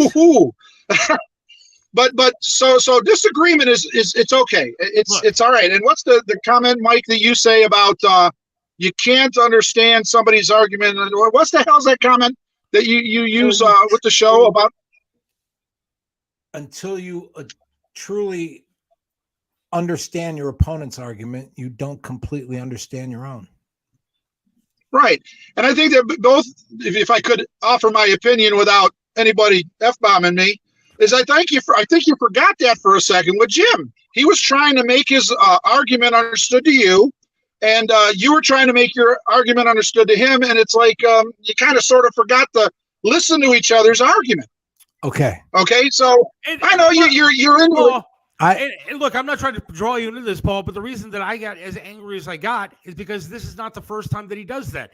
He forgets that he came to me with the premise on this show that we're going to try to bring people together, and you have to understand your opponent's argument before you can understand your own. Yet he doesn't do that, and he called what Jim was giving him worthless. And this is the second time we've had a guest on that doesn't want to be on the show because of the way they talk to you. And if you don't try to understand your opponent's argument, then it's not going to work. Right. It wasn't Jim's. Well, it's not Jim's. Then you got to figure it out. Listen, he's got to, okay, you say your point, and then he has to chew it around in his mouth and roll it around to absorb the taste in it. Okay, but all I'm saying is that I saw it, everybody else saw it, but they could see different things. And it's I understand what you're saying. Respect, disrespect, whether it's a subjective different. Everybody could say something is disrespectful, and other people are like, that's not disrespectful. I mean, just look at the argument that people have with transgender people teaching in schools. It's very subjective. Mike was disagreeing with him. Hell wasn't personal. And that's what you got to remember too, especially in this business. I was talking about the information. And the frustrating part, honestly, was I frustrated? Hell yes. Because I went down on one knee and said, look at what we have here. We have the opportunity and the facts and the knowledge and the resource, because I didn't disagree with anything about the fact that the climate's been changing since day one. I agreed with that. I introduced something else. And then the next premise was we're both getting played. Oh, yeah. Oh, definitely. And because you said you heard it. I went on and on and on about here's the bridge, here's the offering. This is what I was looking forward to. And instead of exploring that, he turned around and said, let's bring up this. And he went through slide after slide of idiots in the 70s that opened their mouth. All right, see, and that's exactly what I'm talking about right there. I'm not done yet. Sources idiots. I'm not done yet because they were. Wait a second. Wait. Hold on. The idiots, though, Mike, you know how I took it? This is how I took it when he started presenting that stuff. He was making my argument that the media was feeding this to people and they ended up being wrong, but nobody called them on it. So they continue the bullshit about 80% of America dying, like the claim that they made before, because nobody said, listen, goofballs, yes, you guys are wrong. It's not that bad. All right. Then it's 20 minutes after. We got 40 minutes left, 50 minutes left in the show. Pick up the phone and said, this is what I meant, and we can go from there. Because he's probably, if I'd have said anything personal, if I'd have said anything about him, I wasn't talking about him, and he's not responsible. And I'll say it again, for the idiots in the 70s that talked out of their ass. And guess what? They were all liberals, and they were all full of it.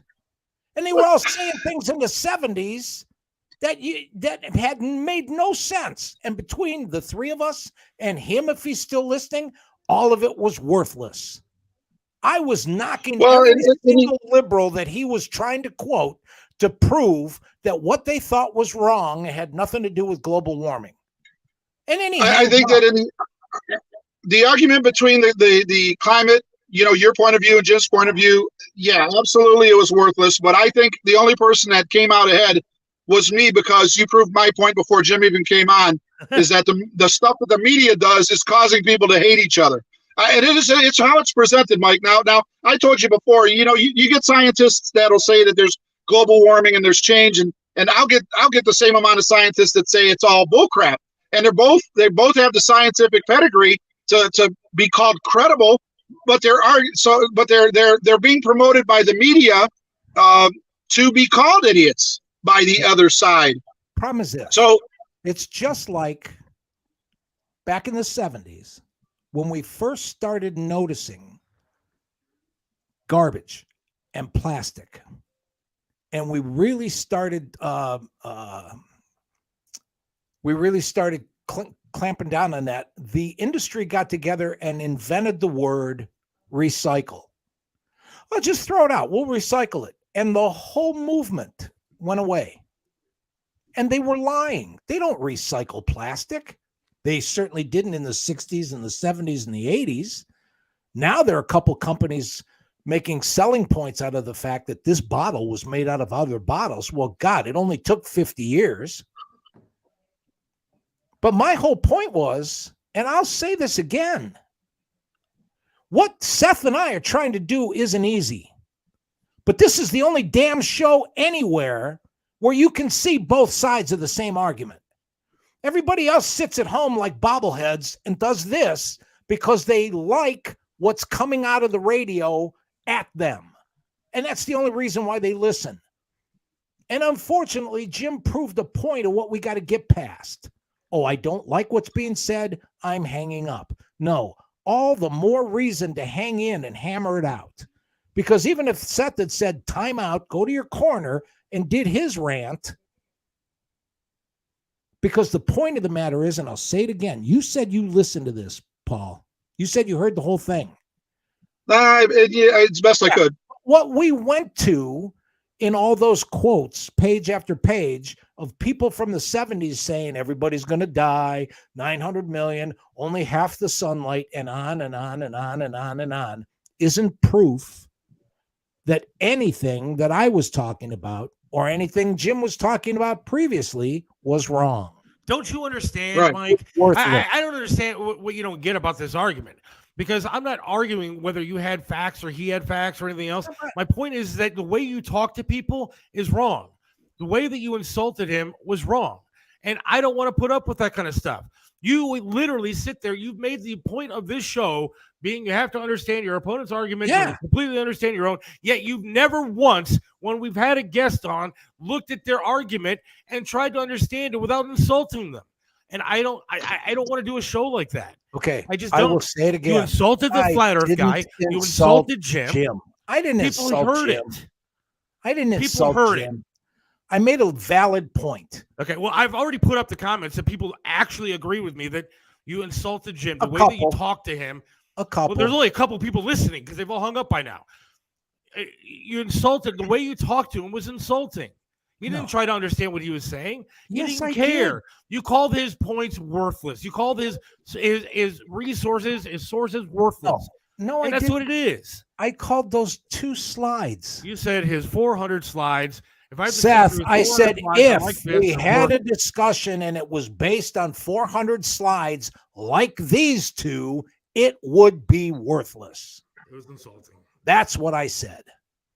It was completely. And when he plays it back and he realized he I'll play took it all back. his It'll be on toys, TikTok tomorrow. Believe me. yeah, when he reads it, when he watches it back and realizes that over that comment, he took all his toys, climbed out of the sandbox and went home, he'll be on Monday.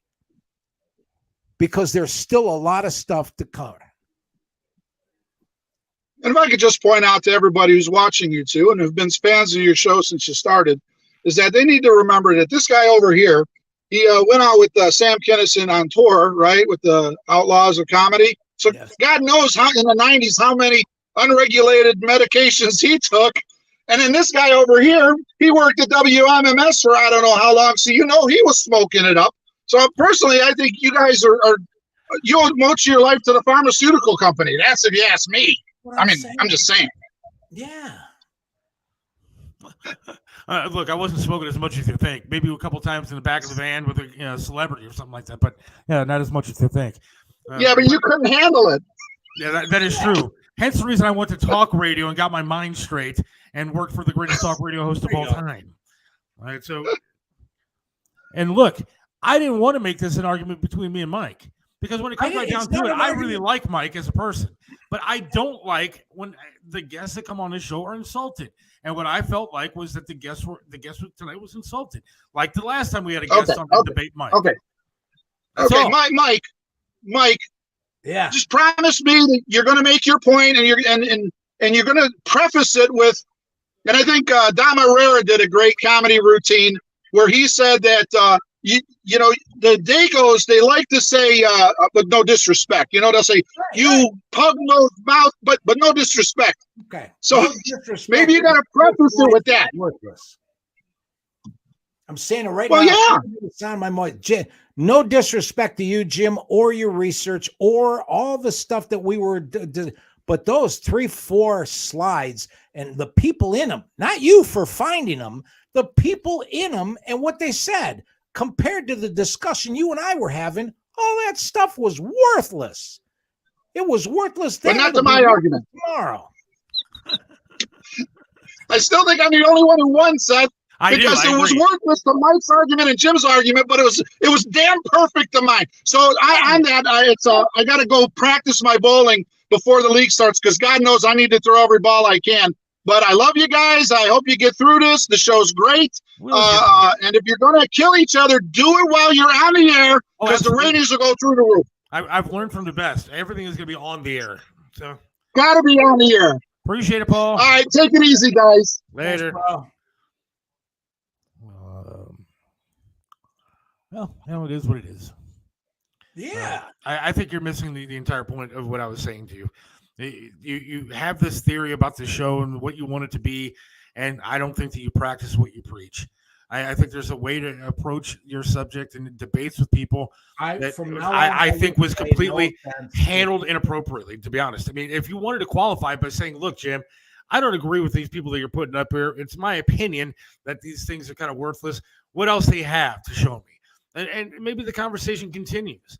But the way that you worded it, the way that you said it was insulting, degrading to a guest and a friend. And I didn't appreciate that. And if it turned into an ugly thing, then it is what it is. I mean, I really don't care. I'm really it's sorry. not going to affect my like day. to turn the clock back, but like I said, I in no way, shape, or form did I say anything where I was talking to or about Jim. I didn't say a damn thing about Jim. But I don't think that you practice. I really don't. I really don't. And please don't take this the wrong way. I mean, I'm still going to come see you when you do your comedy thing. But you don't practice what you preach when it comes to trying to understand your opponent's argument. You never have. Whenever I brought up Trump from the beginning of the inception of the show, you put your head in your hands, you get mad, you start turning red, and you get angry. Whenever somebody brings up an opinion of something that you don't like, you go completely off the rails with something because you don't understand their opinion. You don't try to understand somebody else's argument. You want us to convert. And that's not going to happen on this show. There's not going to be conversion. We're not going to all of a sudden start singing songs around a campfire together. We're here to have discussions and we're going to have arguments. But for you to insult people, I think it's totally different. You can argue without being that way. I mean, that's just my opinion. I'm giving you my opinion. So. Bingo. Yeah, I mean, how he got, I for the life of me don't understand how that ended up in like him, I'm taking my toys and going home. I do. I completely understood it. I really do. Not with another hour and a half. Well, again, we had just gotten started and he was showing you stuff and already you were saying that his stuff was worthless. And I didn't appreciate it. And that's what you said. If you want me to play the tape back, I wish I was back in the radio days because I would have pulled the tape by now and I would have played it 50 times for you. All right, I know what you said, and so does the audience. The audience knows what you said. Are you telling me that I didn't say if this is what we're talking about, it's worthless? If it's the next 400 slides, the guy put a lot of work into the slides. Yeah, you did say that. That's insulting to somebody. It's insulting to somebody that put a lot of work into it. It's insulting to me who also put a lot of work into it. You didn't want to sit there. You didn't want to listen to somebody's opinion. You didn't want to listen to it. You didn't want to listen to scientists because they were from the 70s. You didn't agree with them. You didn't want to do that. You can put up whatever paper you want. Get some better technology. And so we can actually see what we're looking at. I don't care what you show. I can't see what you're showing me. So you're blocking your face. It was for everybody watching at home. Like I said, you did 40 hours of work to make sure his stuff got on there. You didn't ask me if I had any slides, and I couldn't see his stuff. You couldn't put a slide together if you wanted to. No offense. I know. Yeah, none taken. I know that. So don't sit there and say I didn't do anything for you. If it wouldn't for me, you wouldn't be on the show right now because you wouldn't be able to pull yourself on it. So don't tell me I don't do anything for you. I do a lot for the show. No kidding. I'm not insulting you either. Well, why would you say that then? I didn't do anything for you. I didn't put your research up. You didn't send me any research. Did you ask me to put anything up for you? Why would you say that? Because the whole point. What did you ask for? Did you ask me to put anything up for you? No, the whole. Did you take a picture? Did you put it in an email? Oh my God! I've tried to answer your question 3 times. I asked you, "Am I going to be able to see what we're talking about?" It's like, no. You're going to debate, and this is going to be a big secret. He's got a lot of stuff. Yeah, that's exactly the way that I said it. I said no. The way that this is going to work is he has 40 slides. I can show you. I even went through some of those slides with you before the show. Do you remember that? No, apparently not. No, you showed me how the screen was going to look. Mary Jo agrees with you. There's the one. Tell her, yell it down to her. Tell her thank you. Jim's not coming back on, I'm guessing. By that guy. I don't know. It's only Monday. Is Dave Landau promoting an appearance? I believe he is. Yeah, he's going to be a funny stop. Hey, we got somebody that wants to join the conversation. Chris, how you doing? Oh, God. This is fun watching you guys go at it. Well, you missed the first hour, my friend. I know, so I hear. Yeah. I hear I kind of missed some action. I think we're banned from Facebook again. Luckily, we're not on it again. Whatever. How Facebook doesn't matter. you feeling? Yeah, I'm here. I'm enjoying you guys fighting. I'm not. I mean, I don't want it to come to stuff like this. I don't like my guests for the second time being insulted and being hanging up the phone or saying they're never going to come back on the show again. That's not why I do it. And that's not how we get more guests to come on, is to have them not want to be here. Well, here I'm kind of in the middle on this. I could do a show with a bunch of guests. Well, sure. On my own. I think here's my take, and this is my take as not hearing what led to it, but I'm going to make a take anyway, just because I've been listening to you guys kind of back and forth it. Mike, I'll start with you, Mike, but I'm going to also hit Seth too, so don't think I'm attacking you only. You just said maybe 5 minutes ago when Rattle was on that you were clear that you said if this was something, then it was worthless. Well, in the heat of a heated debate, if I miss one word, that's pretty common. And it's pretty common that to miss a 2-letter word in the scope of hearing, anybody's going to hear the one word that really could be deemed as attacking them. So when you said it was worthless, or that the slides were worthless, or if this is true, then it's worthless, or whatever you said that had the if in it, all he's going to hear is the attack version of it, because he's already looking at you as an adversary. So on that level, I think you need to probably pay a little more attention to how you present that his point was bullshit. Meaning specifically, if it's a bad slide and it has bad information or whatever, it's just as easy to say, tell me how that's true.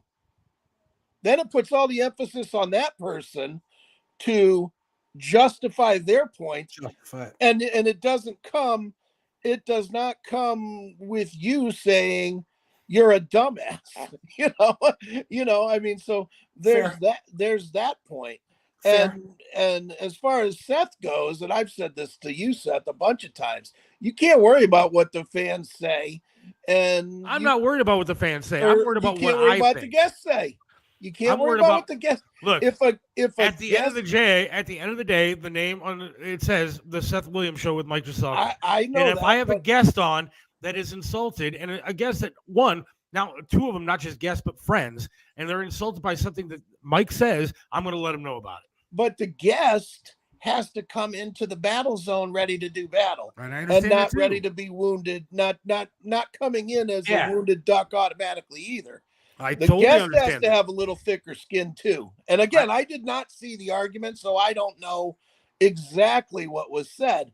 But even if Mike said, "Hey, you're a stupid fucking cunt," then too bad. Too bad, because you came into the battlefield looking for a fight. Look, I explained to both of them that I didn't want a fight on this show tonight. What I wanted was a discussion about a topic. And when people are insulted because their sources, whatever they may be, are called worthless by a host on this show, and they're insulted and hang up, that's not advancing the cause of the show even a little bit. I'm not saying that you're wrong there. What I'm saying is the overall. I think the overall situation might be wrong. I don't think Mike is any more wrong than first caller Jim hanging up is wrong too. I think in the scope of things, it probably all gets handled a little easier if. And look, I'm going to say this one more time, and then I'm going to just stop repeating myself because it's just stupid at this point. Sure. But when we go out of our way to put this stupid, and I do mean stupid, phrase on this show, saying unless you understand your opponent's argument, you don't understand your own. If the host of the show who came up with the phrase himself can't follow that, then why is anybody else supposed to follow that? I don't get that. You do follow it.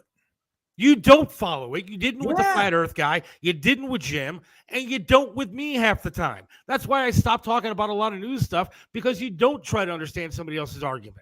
I do. It wasn't my philosophy. It was yours. No, I completely understand that. just because I can understand something really quickly and jump ahead and go, this is going nowhere, doesn't mean I'm wrong. All right, but hold on. I don't mind being polite. He has no idea where he was going with anything. You have no idea where he was going with 40 slides. Hold on, Seth. Why just because you can jump ahead, would you make the point to jump ahead of the guy trying to make his point, whether it's right or wrong? Yeah, you got to let him make his point completely before you try to jump ahead. I think, because you know as well as I do, when you start talking over each other, that is the first telltale signs of a fight, because what ends up happening is then you both start fighting for that position to make your point. Can't argue that. I don't know if he's listening or not, but Chris, can you stick around for a minute? Yeah, I'm here. All right, because we haven't taken a break in like forever. I got to take a quick one, and I'm inviting Jim back right now. Yeah, he's not going to come. Chris, hang on for me too, please. Okay. Hang on. Hey, it's Seth from Mario's Barbershop in Parma, 7526 Broadview Road in the Pleasant Valley Shopping Center right next to Big Lots. You got to check out Mario, man. Great guy, does a lot for charities, but can perform miracles with hair. He even made me look clean cut. Does my hair, does a great job. Love talking to the guy while I'm sitting there. It's a great place to go, local business. You gotta go to Mario's Barbershop in Parma. Mario's Barbershop in Parma, 7526 Broadview Road. Again, in Parma, Pleasant Valley Shopping Center, right next to Big Lots. Or give them a call, 216-520-1977. That's 216-520-1977.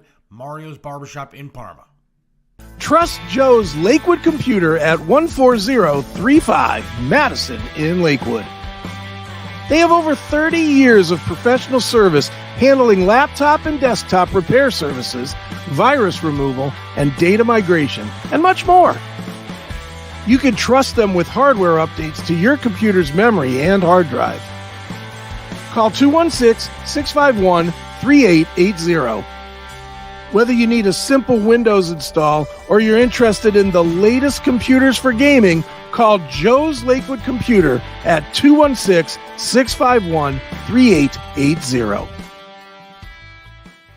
This is Tim Elkhorn, radio voice of the Cleveland Cavaliers, for attorney Will Spiegelberg. Will Spiegelberg is not only a name you know, he's someone you can trust as your attorney, no matter the circumstance. Will Spiegelberg is an attorney you can always count on. Will Spiegelberg is the attorney you should contact for all your legal work. When you need an attorney, call Will Spiegelberg at 216-233-4240. Attorney Will Spiegelberg, a great teammate. 216-233-4240. Right back here, the Seth Williams Show with Mike Jaselka. Chris Aiken, our guest right now, called in. You're looking good there, man. I'm just laying on the pillow, man, relaxing. You got a bum shoulder. Is it getting any better? Bum shoulder, bum elbow, bum everything. Yeah, I'm all right.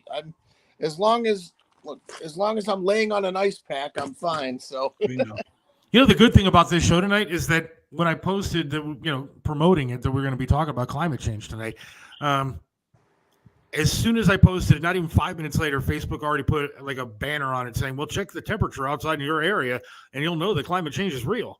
So if nothing else, we might get banned for, all the swearing, but not for the climate change stuff, because we barely got into that. So. Right. That's funny. Too funny. Look, again, I don't care about arguing a point. And I think that Me neither. maybe Mike is missing the entire point of me being pissed, is because I don't care about disagreeing on an argument or on a discussion. But when egos and that kind of stuff gets in the way, and talking down to people that are guests on this show, I know that you said that they need to come in with thicker skin, but the word guest implies a different kind of thing. They're a guest on the show, which means they're welcomed onto the show. It means they're a friend of this show. They're not on here to be put down. They're on here to have a debate, a discussion, lively or not, about a certain topic. But when the guest is insulted or talked down to, then that's what I have a problem with. So there is a difference between me and Mike going at it, because me and Mike are hosts of this show, and that's fine. We know what we're getting into when we start talking about things. But when we invite somebody to come on here, they are not to be attacked and to be put down. So They is are here this to an have example? argument? Is this an example of a true conservative telling a liberal to be politically correct? I didn't get the joke, so I don't know. Take that one out of your act. It's not an act. Everybody at home got it. I was just kidding. Yeah, I think it's a matter of being polite, and I'm not going to be polite to you when you're not polite to people that we are guests, that we have as a guest on the show. The word guest means something. They're invited. But it's our show. You should be on my side. You should be telling your guests, "Hey, listen, go up there and call back." Forget that. I'll never be on your side about anything other than I'll come to you at a bar somewhere doing comedy. Yeah. Nice. But I mean, that's my entire point. My entire point is, one, some woman texted earlier saying, "Calm down."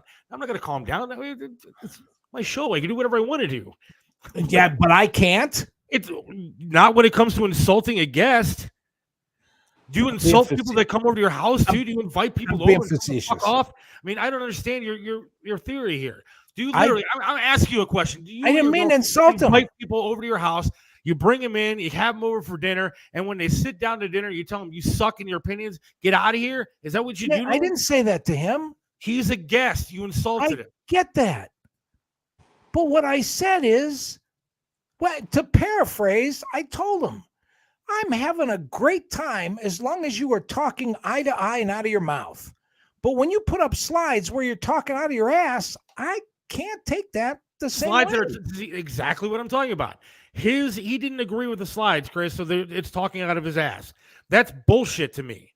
No, he's allowed to produce evidence that he had. You didn't agree with it. You didn't like it. You called it worthless, and he was insulted by that. I would be too. And quite frankly, I am, because I put a lot of work putting that stuff together today. You're bigger than that. You're smarter than that.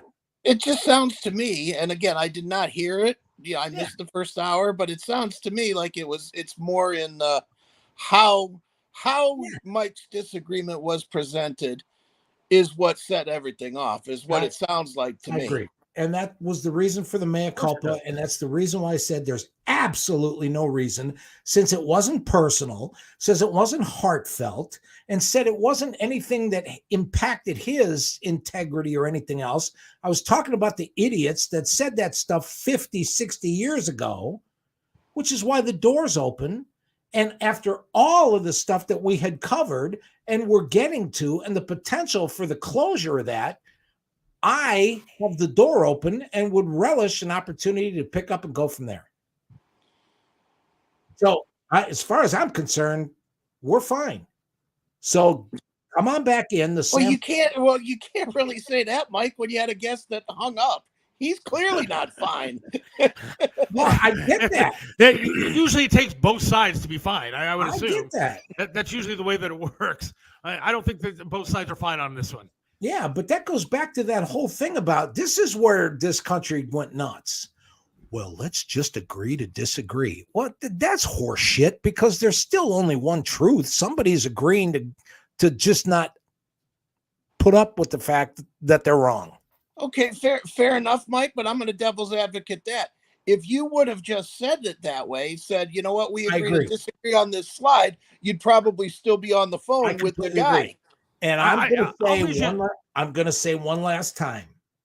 My comment was, if we are going to deal with 400 more slides like this one, it will be worthless to the overall debate of what we're talking about. You showed 15 slides. That's not what you said. You didn't say like this one. That's not what you said. I'll play the tape. I'm going to be on TikTok tomorrow again. We got a text from a friend. We got a text from a friend of the show. Doesn't want me to say his name.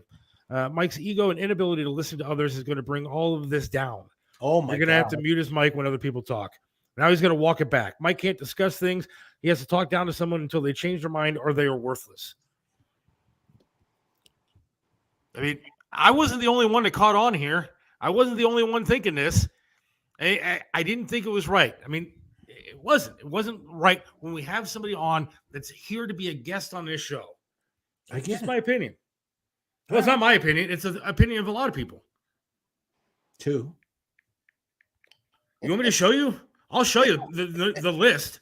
I'll print out the list. I'll put that on TikTok too. You're missing the whole point. How are we going to get past this if there isn't some levity or a light at the end of the tunnel? A guest is a person invited. I completely understand. Or somebody They're that's not invited to be insulted and put down. Just my opinion. So I apologize. If I got mad, I did too. How many times have I said that tonight? But I certainly wouldn't. If you had somebody on this show that I didn't agree with, I certainly wouldn't treat them like that. Certainly wouldn't do it. I just wouldn't do it. We're not covering any new ground. I've said if that was I mean, what new ground do you want me to talk? You want to talk about NFL draft? We got 10 minutes left in the show. No, what new ground do you want me to discuss? No, what happened tonight I thought wasn't right. Let's talk about next Monday when he's back on the show. He's not coming back on the show. Why? There's no way he's going to come back on the show. I wouldn't come back on the show. Goodness. Flat Earth guy's not coming back on the show. Jim's not coming back on the show. That's different. The Flat Earth guy's different. Come on, for God's sakes. The Earth's not flat. That's why he's not coming back. Chris, I just want to let you know that on Wednesday, Tony Masasha is going to be on. And once again, Mike is going to tell him that the restaurant sucks. And then Dave Landau is going to come on, and Mike is going to tell him how unfunny he is.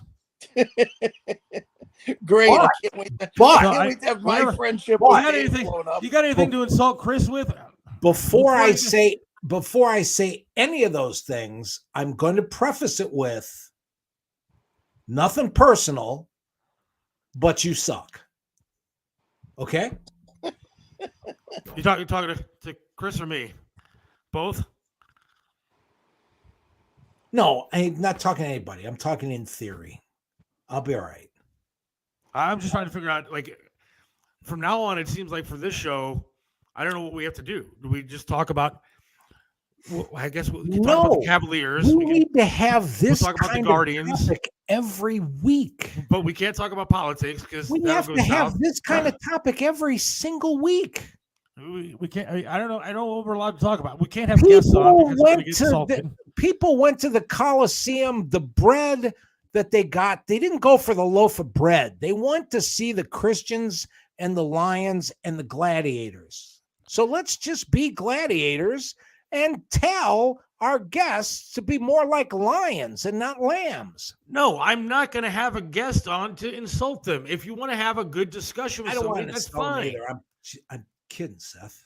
And I agree with having spirited discussion. I have no problem with that. All right. I mean, we'll be fine. And if you want to tell me to F off and that kind of thing, when we're talking politics, then fine. But you don't do it to a guest. You don't call what they did, their hard work that they put in, worthless. Okay. Then I'll tell you what. Next time we have the situation like we had with Jim, I will say, oh, by the way, Seth, these slides suck. And then it's not personal and I didn't insult him. We'll be fine. Well, I'm glad that you missed the point completely. That's good. I'm just. What is Mike drinking tonight? I don't know what he's drinking tonight. I'm not drinking tonight. I don't know. Went back and listened. Somebody went back and listened. Okay.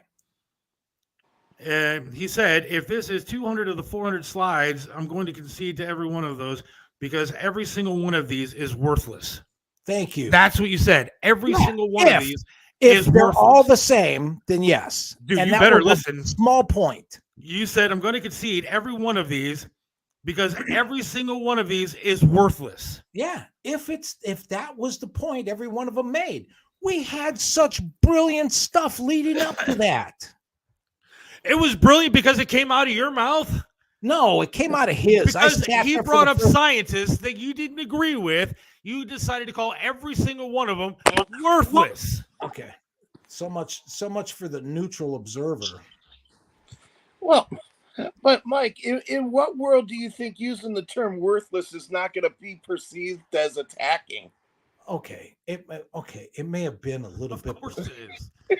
Okay. But I didn't hear anything of the show.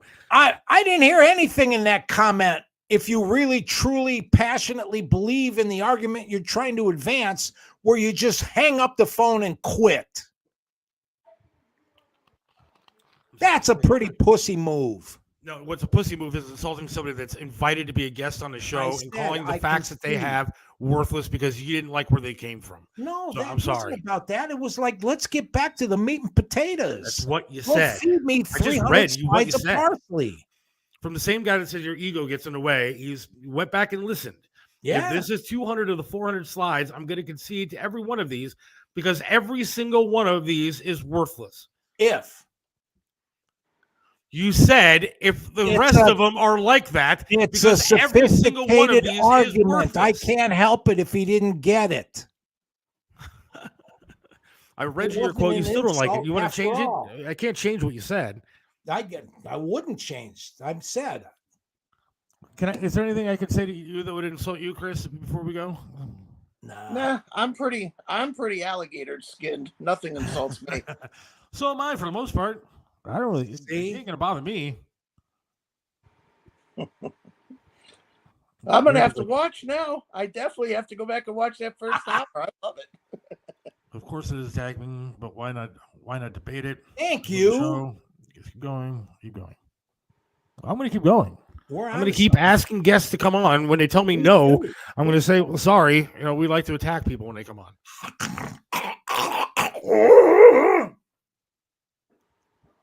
I don't know what that was. Other than that was weird. But thanks for coming on, Chris. I'm sorry that you had to be a part of this.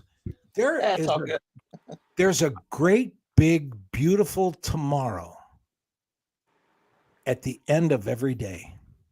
That's what's coming. Hopefully, I'm really optimistic about it. Seriously. I got faith in the people that we talk to and the ability of people to sit there and comprehend two things at once.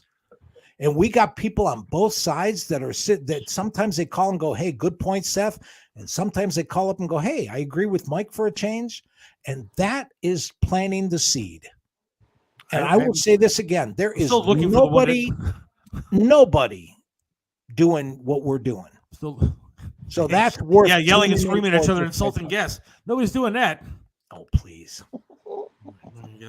Please. There we go. That's what I'll start doing. Whenever we start booking guests, I'm going to start out with the guests when I talk to them on the phone and say, look, thank you. You're going to possibly be attacked. So just be aware. Yeah. Then they can decide whether they want to come on. Some of the places I go to, I have to pay extra for that. All right. Well, thanks, Chris. And God willing, I guess we'll talk to you Wednesday Wednesday we'll have Tony Masashu on. We'll see if everything's all right there. Hopefully don't run him off. Hopefully don't run off Dave Landau, comedian. He's going to be on. I'm sure he's a very funny guy until Mike tells him he's not. But thanks everybody for listening tonight. He knows he's funny. Yeah. Well, not until you get a hold of him. But yeah, we'll see what happens Wednesday night. We're on a roll. We're on a Kaiser, dude. We're on a Kaiser. Yeah, we'll see you. Hey, it's Seth for Smoking Rock and Roll Food Trucks. You got to check them out, man. The food is just unbelievable. Mac and cheese is fantastic. The brisket, everything else is just to die for. You got to check out Smoking Rock and Roll.